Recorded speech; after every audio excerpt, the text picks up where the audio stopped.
রাত্রির চোখে ঘুম নেই। কলমে রাজেশ ঘোষ, পাঠে চৈতালি সেন।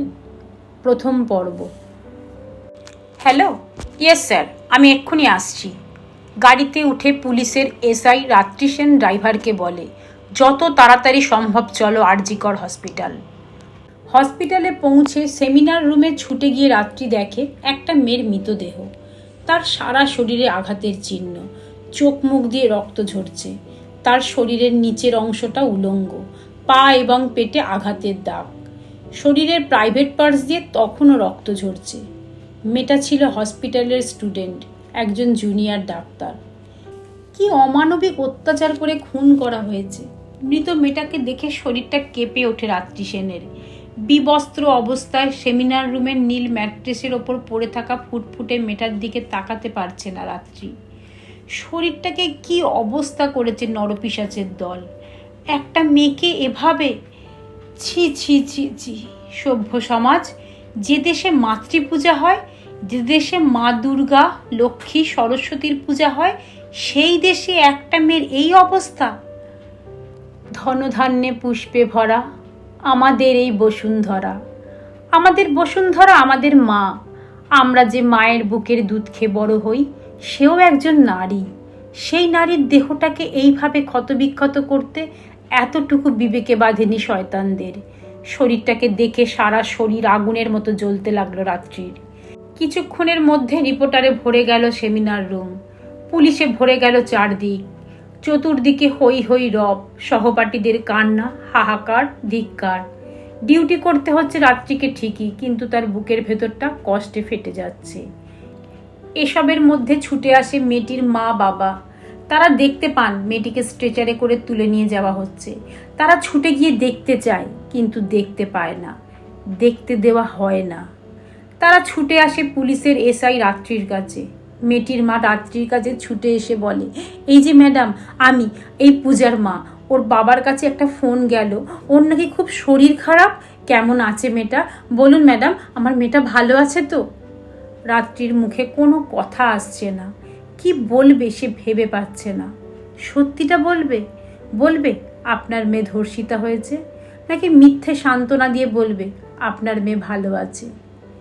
পূজার বাবা শুধু দাঁড়িয়ে দাঁড়িয়ে কাঁদে। পূজার বাবা মা ছটফট করে মেয়েটাকে দেখার জন্য। পূজার মা আবার বলে, বলুন না ম্যাডাম, আপনিও তো কারোর মেয়ে। আপনার মাও তো আপনার শরীর খারাপ হলে ব্যাকুল হয়, নাকি আপনি পুলিশ অফিসার হয়েছেন বলে মায়ের মন বোঝেন না, মায়ের ব্যাকুলতা বোঝেন না? শরীরের মতো মনটাকেও শক্ত করে তুলেছেন? না না, আপনাকে জিজ্ঞাসা করে লাভ নেই। এজন্যই তো আমাদের দেশের লোকেরা পুলিশদের সম্মান করে না। একটা কথা জিজ্ঞাসা করছি যেন শুনতেই পাচ্ছেন না, মুখে কুলু পেটেছেন। এই সাংবাদিকদের জিজ্ঞাসা করতে হবে বলে তিনি সাংবাদিকদের কাছে ছুটে গিয়ে বলেন, তোমরা খবর পেয়ে গেছো? পাবে তো বটেই, আমার মেয়ে যে ডাক্তার। জানো, আমার মেয়ে খুব ভালো রেজাল্ট করে। তোমরা জানো ও কত কত নাম্বার পেয়েছে? শুধু তাই নয়, ওর এখনই খুব অভিজ্ঞতা হয়ে গেছে। আমাকে একবার দেখেই বলে দেয় আমার কি হয়েছে। যাই হোক, তোমরা বলো তো আমার মেয়ের কি হয়েছে, ওকে কোথায় নিয়ে গেল? সাংবাদিকরা বলতে গেলে রাত্রি বাধা দিয়ে বলেন, সরে যান ওনার কাছ থেকে, ভিড় সরান। শুনে পূজার মা বলে, এই যে ম্যাডাম, আপনি কি ধাতু দিয়ে তৈরি বলুন তো? নিজে তো কোনো কথাই বলছেন না, আবার ওদেরকেও বাধা দিচ্ছেন। পুলিশ হয়েছেন বলে কি মাথা কিনে নিয়েছেন? সব চুপচাপ শোনে রাত্রি। তার একটা ফোন আসলে ফোনটা নিয়ে সে একটু পাশে সরে যায়। তারপর ফোনটা ধরে সে কথাগুলো শুনে বলে, না, এটা ঠিক নয় স্যার, এটা মিথ্যে। সারা শরীরটায় তার প্রমাণ আছে, সারা শরীরে নখের আঁচড়ের দাগ। এটা আত্মহত্যা নয়, এটা রেপ করে খুন। তারপর রাত্রি ফোনের ওপারের মানুষটার কথাগুলো চুপচাপ শুনে বলে, ঠিক আছে স্যার। নিজেকে সামলে রাত্রি পূজার মাকে বলে, চলুন এখান থেকে, চলুন, আপনার মেয়েকে আপনি দেখতে পাবেন, আসুন। সে রাত্রির মাকে আস্তে আস্তে করে নিয়ে যেতে বলে মহিলা পুলিশদের। তারপর রাত্রি পূজাকে যেখানে নিয়ে যাওয়া হয়েছিল সেখানেই যেতে যেতে ভাবে, একটা মেয়েকে এভাবে রেপ করা হলো, আর এটাকে সুইসাইড বলা হচ্ছে? না, কিছুতেই না, এটা হতে পারে না। আমরা কোথায় বাস করছি হে ভগবান? এত বড় একটা মিথ্যা বলা হচ্ছে। না, মিথ্যে আমি বলতে পারবো না। যাই হয়ে যাক, তবুও আমি এই মিথ্যেটা মানতে পারবো না। এমার্জেন্সির সামনে পূজার বাবা মা অপেক্ষা করে পূজাকে দেখবে বলে। ভিড়ের মধ্যে রাত্রির ফোন বাজতে থাকে, কিন্তু সে শুনতে পায় না। পূজার বাবা মা সন্তানকে দেখার জন্য ছুটে যাওয়া দেখে ঠিক থাকতে পারে না রাত্রি। তারপর পূজার মা বাবাকে গিয়ে বলে, একটু শান্ত হন। পূজার বাবা বলে, কি করে শান্ত হব বলুন, ওই যে আমাদের একটি মাত্র মেয়ে। এমন সময় একজন ডাক্তার এসে জানালো পূজা মারা গেছে, ও আত্মহত্যা করেছে। শুনে পূজার মা কান্নায় ফেটে পড়ে। ডাক্তারের কথা শুনে রাত্রির দু চোখেও যেন আগুন জ্বলে ওঠে। তারপর পূজার মা রাত্রির কাছে গিয়ে বলে, না না, আমার মেয়ে আত্মহত্যা করতে পারে না, ও খুব শক্ত মনের মানুষ, সমাজকে সেবা করবে এই ব্রতি নিয়ে সে ডাক্তারি পড়তে এসেছিল।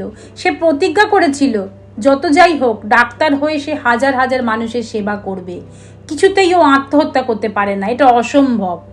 পূজার সহপাঠীরা মিলে পূজার মৃত্যুটাকে আত্মহত্যা বলে চালানোর তীব্র প্রতিবাদে সারা আরজিকর হসপিটালে বিক্ষোভ শুরু করে।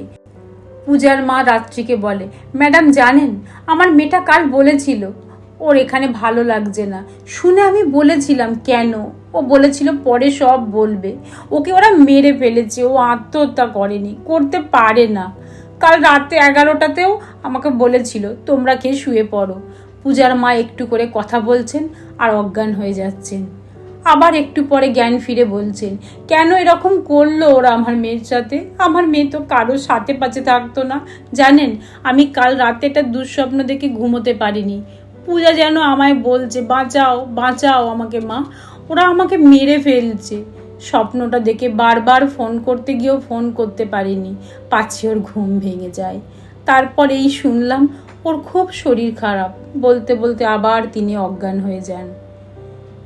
তিনি আবার জ্ঞান ফিরে বলেন, আমার মেয়ে ভালো আছে, কিছু হয়নি, তাই না ম্যাডাম? বলুন না ম্যাডাম।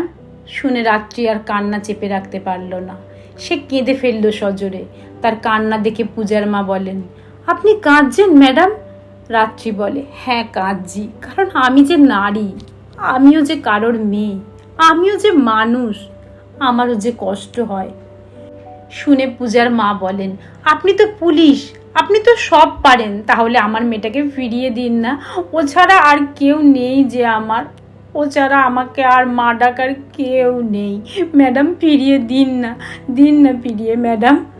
রাত্রি কাঁদতে কাঁদতে বলে, ওকে ফিরিয়ে দেবার ক্ষমতা আমার নেই। শত চেষ্টা করেও আমি ওকে আপনার বুকে ফিরিয়ে দিতে পারবো না, কিন্তু আমি যেটা পারবো সেটা করব। যে বা যারা ওর এই দশা করেছে তাদের কাউকে আমি ছাড়বো না। যারা ওকে এই পৃথিবীতে থাকতে দিল না, এই পৃথিবীতে যারা ওকে নিঃশ্বাস নিতে দিল না, তাদের কাউকে আমি বাঁচতে দেব না। তাদের যদি আমি ফাঁসি কাটে ঝোলাতে না পারি, তবে আমার নাম রাত্রি নয়।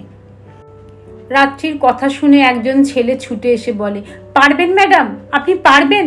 আমি পূজার প্রেমিক অনিন্দ। আমাদের পরের বছর বিয়ে হওয়ার কথা ছিল, আমাদের কত স্বপ্ন ছিল। কেন আমাদের সব স্বপ্ন ওরা এভাবে শেষ করে দিল? আপনি তাদের শাস্তি দিতে পারবেন? সব কিছু ধামাচাপা পড়ে যাবে না তো? সবাই তো সব কিছু ভুলে যাবে কদিন পর ম্যাডাম, কিন্তু আমাদের যা হারানোর আমরা তো হারালাম। রাত্রি বলে, যারা তোমাদের দু চোখের রঙিন স্বপ্নগুলো এভাবে শেষ করে দিল, মায়ের বুক থেকে সন্তানকে কেড়ে নিল, প্রেমিকের বুক থেকে তার ভালোবাসার মানুষটিকে কেড়ে নিয়ে তার বুকে এভাবে থাবা বসালো, পৃথিবীর বুক থেকে চিরকালের জন্য কেড়ে নিল ভবিষ্যতের মাদার টেরিজাকে, তাদের গলাতেও আমি ঝোলাবো ফাঁসির দড়ি। এই যে ভাই অনিন্দ, আমি তোমাকে আর মাসিমাকে ছুঁয়ে প্রতিজ্ঞা করে গেলাম। রাত্রি গাড়ি করে থানায় যেতে যেতে অঝরে কাঁদতে থাকে আর বলে, একটা মায়ের হাহাকার, বাবার আর্তনাদ, প্রেমিকের কান্না আমি সইতে পারছি না। এভাবে চুপ করে থাকলে হবে না। এত মানুষের কান্না বিফলে যেতে দেওয়া যাবে না। রাতের অন্ধকারের সুযোগ নিয়ে যারা অসহায় মেয়েদের বুকে দিনের পর দিন থাবা বসাচ্ছে, তাদের জীবনেও কাল রাত্রি ঘনিয়ে আনবো। এই আমি সেই রাত্রি সেন। আজ এইটুকু।